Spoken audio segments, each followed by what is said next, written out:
Hello, good afternoon students. In today's lecture, we discuss about the energy flow in ecosystem.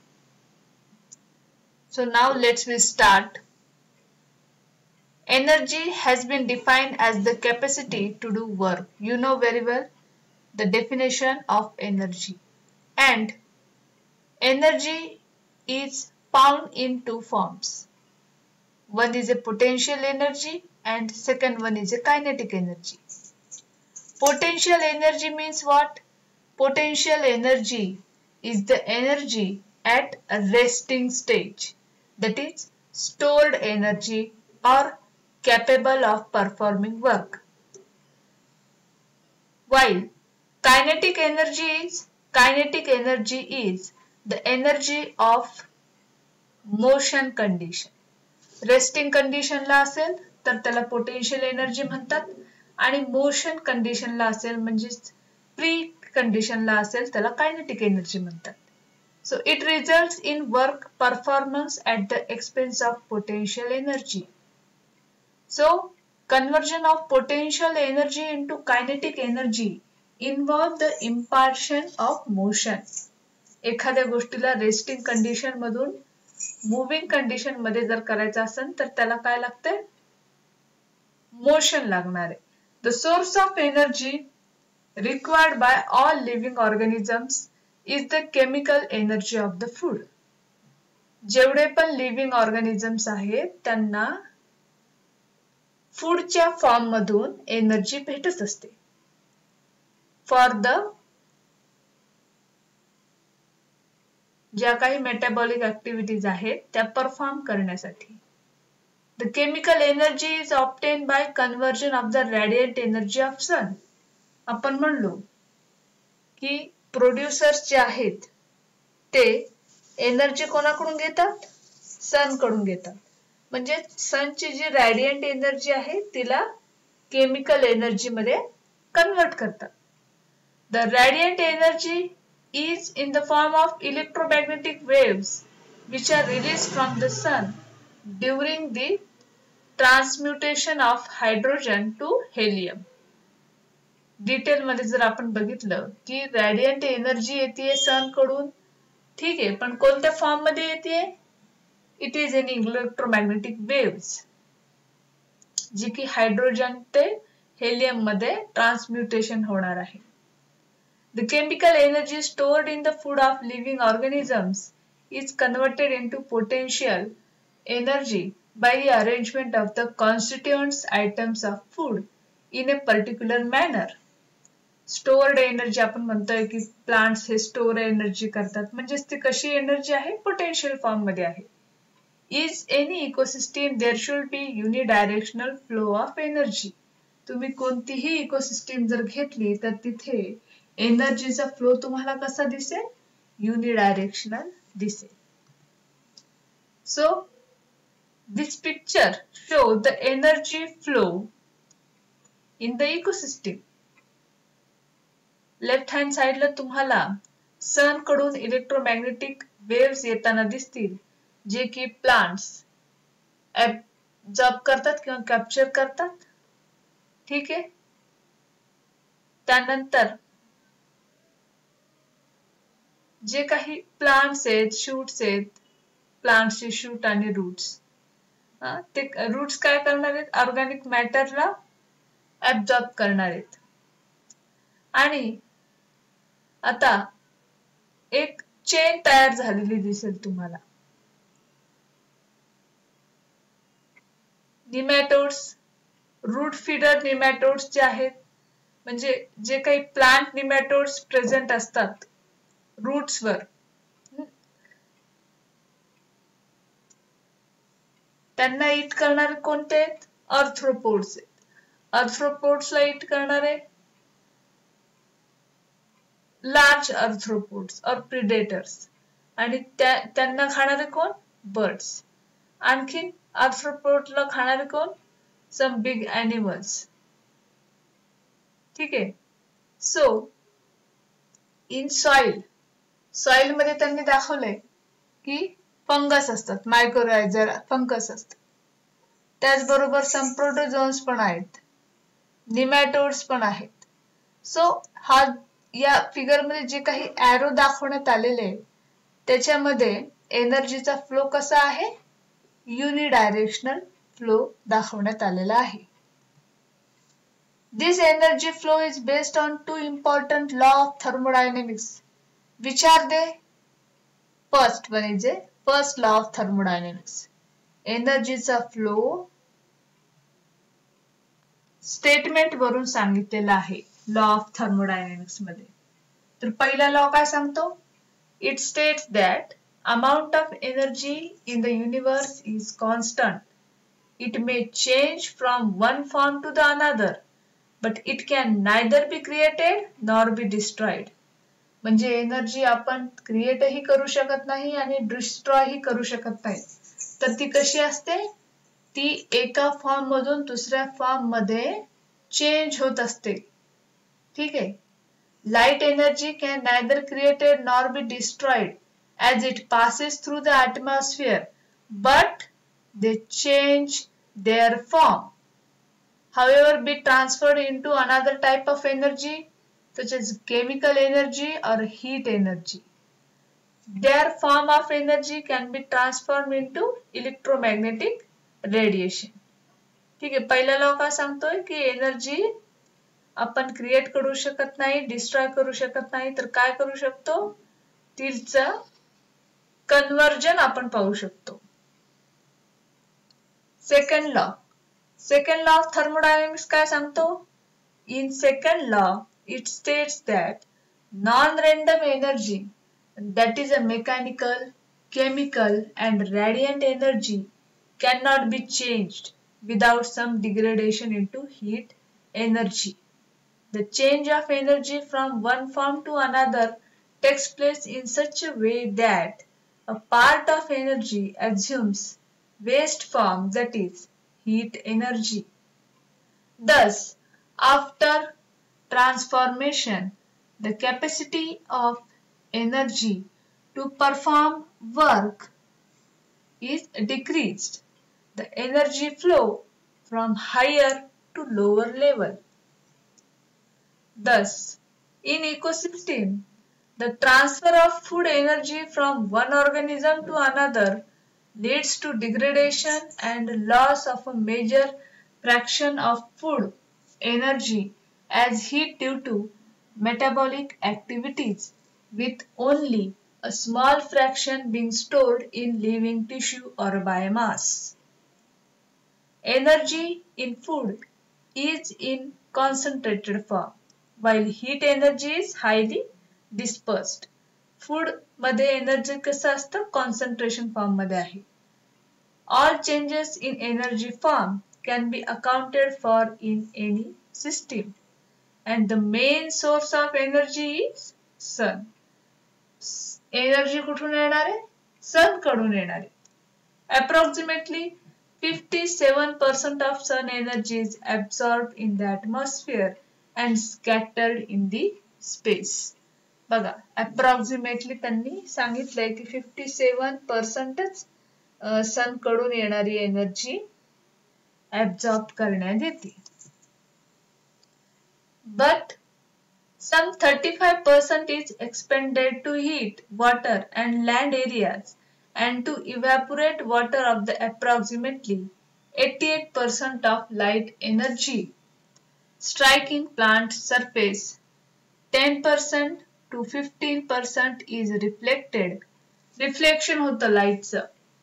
5% is transmitted and 80% to 85% is absorbed.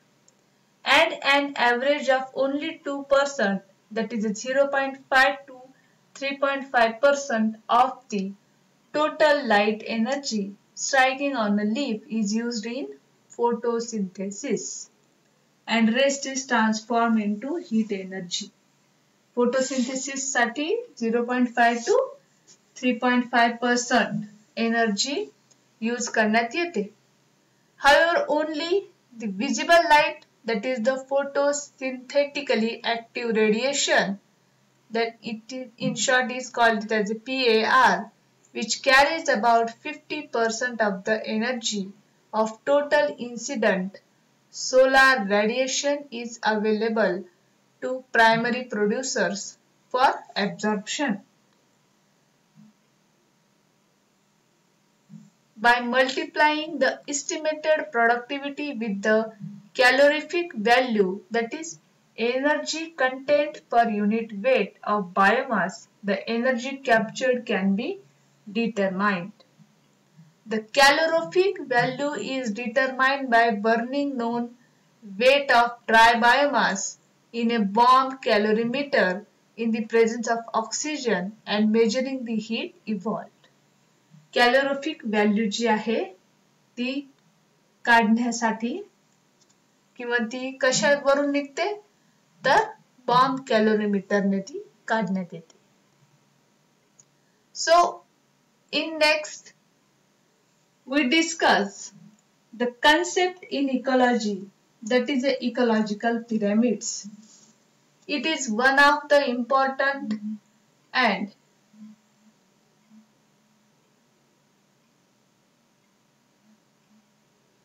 topic in the ecosystem ज्यावर खूप प्रश्न विचारण्यात येतात. कोणता आहे ecological pyramids. Food chains involving various living organisms आपण बघितली. Detritus food chain, grazing food chain, ह्या ज्या काही फूड चेन्स आहेत ह्यांच्यामध्ये खूप लिव्हिंग ऑर्गॅनिझम्स इन्व्हॉल्व असतात. In a community can also be represented in a graphical manner by drawing the pyramid. Food chain जी आहे ती आपण ग्राफिकली रिप्रेझेंट करू शकतो. कशा थ्रू? Pyramid through. आणि फूड चेनला पिरॅमिड थ्रू ग्राफिकली रिप्रेझेंटेशनलाच काय म्हणतात? Ecological pyramid. Ecological pyramid have a various level. पहिली लेवल आहे the producer level is represented by the base of the pyramid. बेसला मी काय घेणार आहे पिरॅमिडच्या? Producer. And as the trophic level increase the pyramid goes on tapering upwards. The carnivorous are on the top of the pyramid. पिरॅमिडच्या बेसला कोण आहे? Producer आहे. टॉपला कोण आहे? कार्निवोरस आहे. Ecological pyramids can be of various types. Ecological pyramid चे types आहे. पहिला type आहे पिरॅमिड ऑफ नंबर, दुसरा टाइप आहे पिरॅमिड ऑफ बायोमास आणि तिसरा टाइप आहे pyramid of energy. So remember the types of ecological pyramid. I again explain pyramid of number, pyramid of biomass, pyramid of energy. Pyramid of number is constructed on the basis of the number of organisms at each level. Pyramid of weight is constructed on the basis of biomass of all the organisms at each trophic level. And pyramid of energy is constituted on the basis of the energy contained in all of the organisms at each trophic level.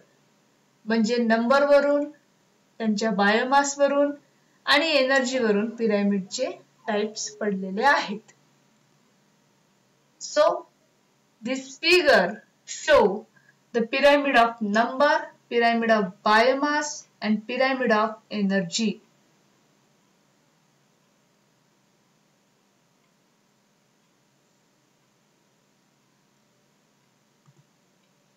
Pyramid of number one by one आपण detail मध्ये बघू.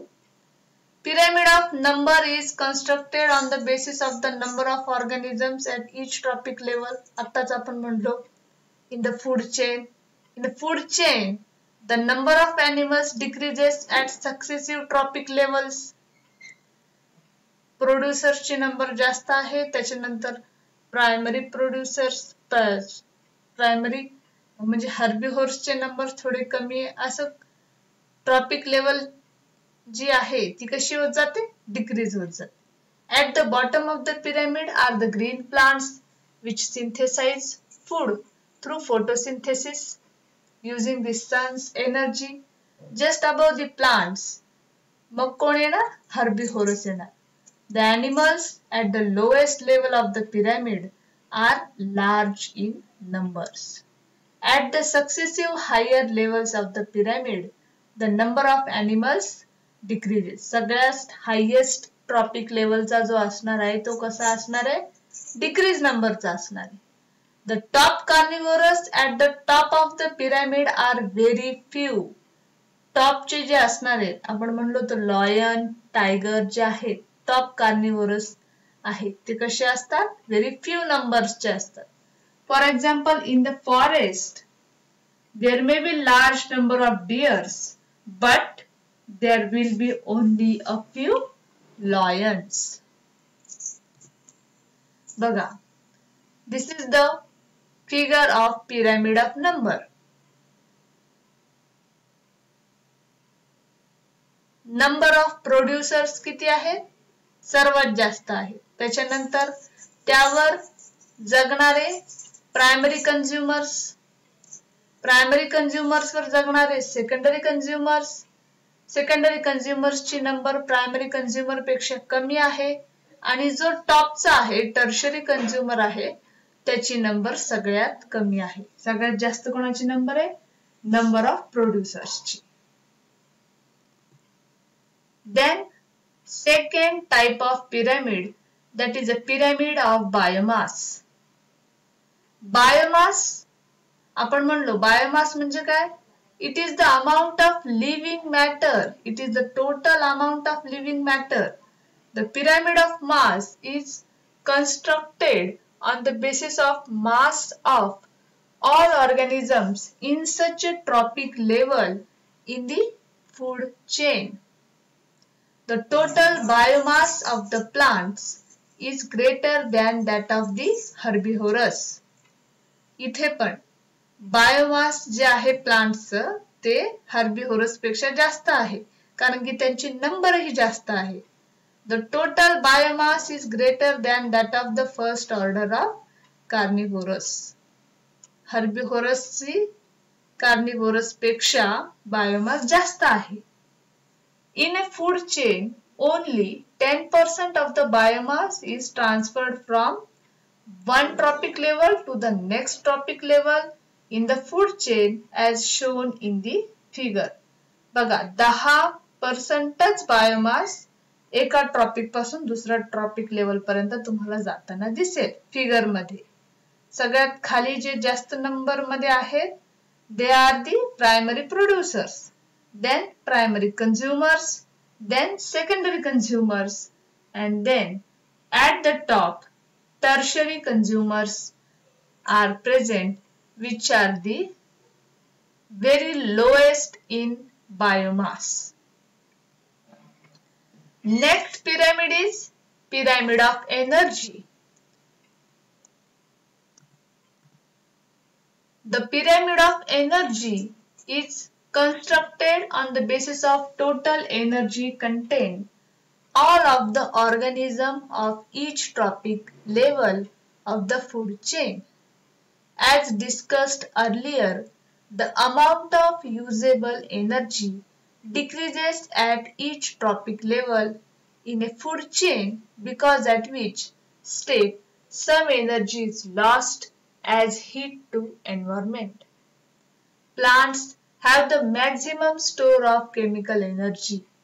आपण मागेच बोललो plants मध्ये chemical energy highest form मध्ये store झालेली आहे.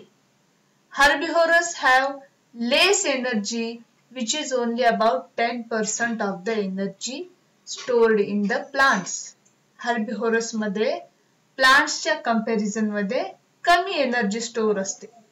Only 10% of chemical energy of previous level is returned by the next trophic level. This is called as a 10% law. As an illustration, let us assume that 10 joule of energy is stored in the plants. So, herbivores feeding upon them will retain 1 joule. That is a 10% of 10 joule of energy. Carnivorous feeding on herbivorous would gain 0.1 joule म्हणजे 10% of 1 joule किती येणार 0.1 of a usable energy. Figure मध्ये तुम्हाला इथे दिसेल. सगळ्यात खाली कोण आहेत producers, then primary consumers, secondary consumers आणि वर tertiary consumers. Now the next concept is biomagnification. बघा, biomagnification means what? In food chain in which harmful chemicals enter food chains are passed from one trophic level to another, getting concentrated at each level. Suppose आपण एखादी marine ecosystem बघितली. Marine ecosystem मध्ये suppose industrial area त्या coastal region मध्ये आहे आणि त्याचं पूर्णपणे आउटलेट त्या मराइन वॉटर मध्ये जर होत असेल म्हणजे हार्मफुल केमिकल्स जर मराइन वॉटर मध्ये टाकण्यात येत असतील तर काय होतं ते हार्मफुल केमिकल्स त्यातले मराइन ऑर्गॅनिझम्स काय करतात आपल्या बॉडी मध्ये घेतात म्हणजे कंझ्युम होतं आणि जर तसे इन्फेक्टेड हार्मफुल केमिकल्सने इन्फेक्टेड असलेले ऑर्गॅनिझम्स पुढच्या ट्रॉपिक लेवल कडे पास होतात. So this study is called as a biomagnification. Accumulation of harmful chemicals in food chains. It is seen that through the food chain some harmful chemicals enter our bodies. म्हणजे जर एखादा chemical गेलेला fish आहे तो fish जर त्या फिशला कोण कोण खाणार आहे स्मॉल फिश असेल तर लार्ज फिश खातील ह्यूमन बीइंग्स खातील तर ते हार्मफुल केमिकल्स डायरेक्टली दुसऱ्या ट्रॉपिक लेवल मध्ये पास होतील. So we know that pesticides and insecticides are used to protect crops from diseases and pests. These chemicals enter the soil and gradually either enter the water table or get absorbed by the plants. Plants मध्ये पण काय होईल pesticides वगैरे use केले तर herbicides वगैरे use केले तर प्लांट्स ते absorb करतील along the water and mineral salts. Thus, they enter the food chain at the producer level. Producer level लाच जर इन्फेक्टेड असेल हार्मफुल केमिकल्स त्यांनी ऑब्झर्व केलेले असतील तर ऑब्वियसली पुढे इन्फेक्शन कोणाला होणार किंवा ते कुठे पास होणार हर्बिव्होरसला खाणारे कार्निव्होरस मग ते त्यांच्याकडे पास होतील. So these plants are consumed by the organisms which are in turn consumed by others and so on. तसं पुढे पुढे ती चेन पास होणार. At each trophic level, these harmful chemicals get more and more concentrated and ultimately reach our bodies. It has been shown by studies that humans have higher concentration of these chemicals than organisms lower in the food chain. For example, एक common example घेतलेला आहे जे की मागील 10-20 वर्षांमध्ये जास्त दिसून आलेला आहे. DDT, which is used against the mosquito, is present in the highest concentration in human beings. Thus, we can conclude that an organism which is on the extreme right of the food chain has the maximum concentration of the harmful chemicals in its body. This phenomena is known as biomagnification or biological magnification. केमिकल्सचं nature कसं आहे persistent nature आहे, ते पूर्णपणे destroy होत नाही, ते एका ट्रॉपिक लेवल पासून दुसऱ्या ट्रॉपिक लेवल कडे पास होतात आणि त्याच्यामुळे त्यांचं कॉन्सन्ट्रेशन वाढत जातं. तर त्या कन्सेप्टला आपण काय म्हणू? बायोमॅग्निफिकेशन. सो बायोमॅग्निफिकेशन साठी एक्झाम्पल्स घेतलेले आहेत. So in water greater than phytoplanktons, greater than fish or greater than bird, 0.02 ppm and zooplanktons मध्ये 240 ppm, 160 ppm harmful chemicals बघितलेले आहेत आणि 5.0 ppm. म्हणजे वॉटर मध्ये हार्मफुल केमिकल्स जास्त असतील फायटोप्लॅंक्टॉन्स पेक्षा. फायटोप्लॅंक्टन्स कुठे प्रेझेंट आहेत? वॉटर मध्ये. आता वॉटर मध्ये जर हार्मफुल केमिकल्स असतील तर ऑब्विसली फायटोप्लॅंक्टन्स मध्ये ते जातील. फायटोप्लॅंक्टन्सला खाणारे फिश आहेत तर फिश मध्ये ते जातील आणि फिशला खाणारे बर्ड्स आहेत तर ते बर्ड्स मध्ये जातील. But concentration of that harmful chemicals are more in water and low in birds. Biomagnification therefore means concentration of chemicals as they are passed from one trophic level to another. Bioconcentration of pesticides means concentration of pesticides in the living beings. नावातच आहे त्याचे बायोकॉन्सन्ट्रेशन of pesticides म्हणजे living beings मध्ये असणारे पेस्टिसाइड्सचं concentration. Pesticides are toxic chemical substances which are sprayed on crops to protect them for the various pests. Various pests पासून, various insects पासून क्रॉपला protect करण्यासाठी त्यांचा वापर केला जातो पेस्टिसाइड्सचा. बट हे जे पेस्टिसाइड्स आहे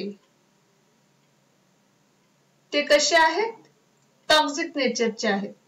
ते जे अनवॉन्टेड क्रॉप्स आहेत त्याला तर काढून टाकतात, पण ज्या क्रॉपच्या भोवती ते वाढलेले आहेत त्याला इन्फेक्ट करतात. These chemicals find their way into soil. Soil मध्ये ते जातात आणि सॉइल मधून मग डायरेक्टली कुठे जातील? ते रिव्हराइन वॉटर मध्ये जातील.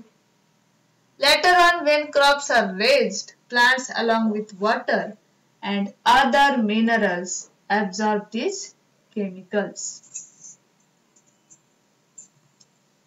When animals consume these plants, ठीक आहे, पेस्टिसाइड्स टाकलेले प्लांट्स जर एनिमल्सने कंझ्युम केले ॲज अ फूड म्हणून, so these chemicals enter into the animal bodies and they get accumulated. Accumulated म्हणजे जमा होतात, जमा होणे. When carnivores eat these animals, these pesticides are transferred to their bodies. जर accumulated झालेले केमिकल्स असणारा ॲनिमल दुसऱ्या ॲनिमलने जर खाल्ला तर त्याच्या बॉडीमध्ये ते जाईल pesticides. In this way pesticides enter into the food chain. Pesticides food chain मध्ये कसं आलं? ह्या चेन थ्रू आलेला आहे at the producer level and get concentrated at each successive step in the food chain. The process of concentration of harmful chemicals such as pesticides at each successive step in a food chain is called the biological magnification. बघा, ही proper definition आहे. काय? The process of concentration of harmful chemicals such as pesticides at each successive step in a food chain is called biological magnification.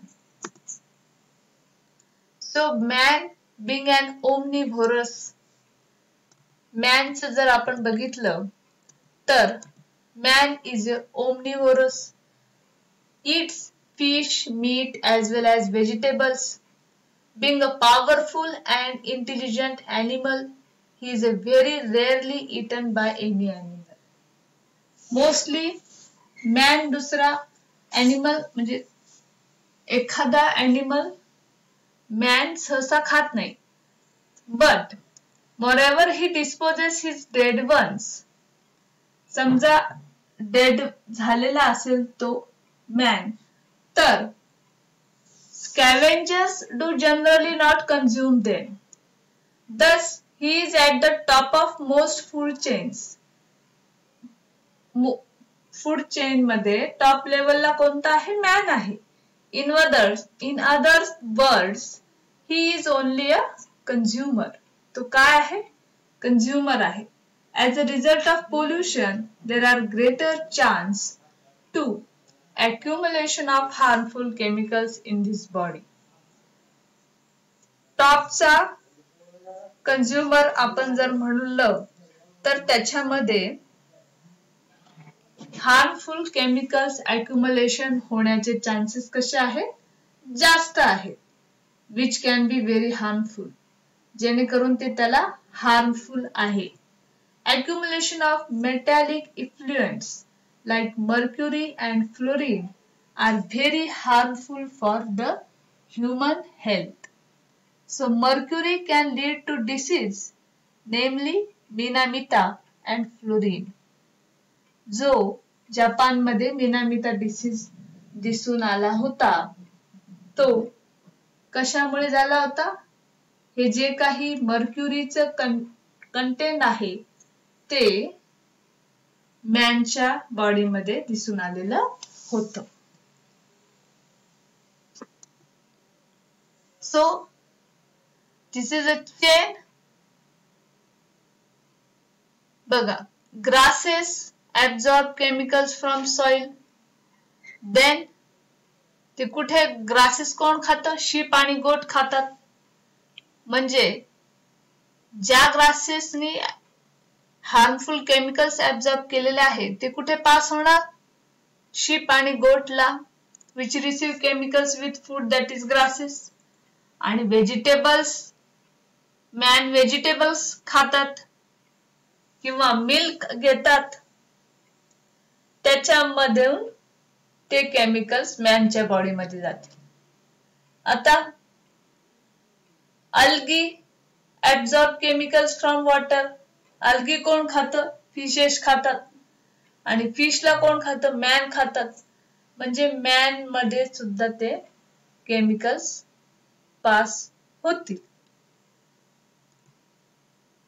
So this is all about the energy flow in ecosystem, as well as we studied the pyramids of ecology and one another concept, that is a biological magnification.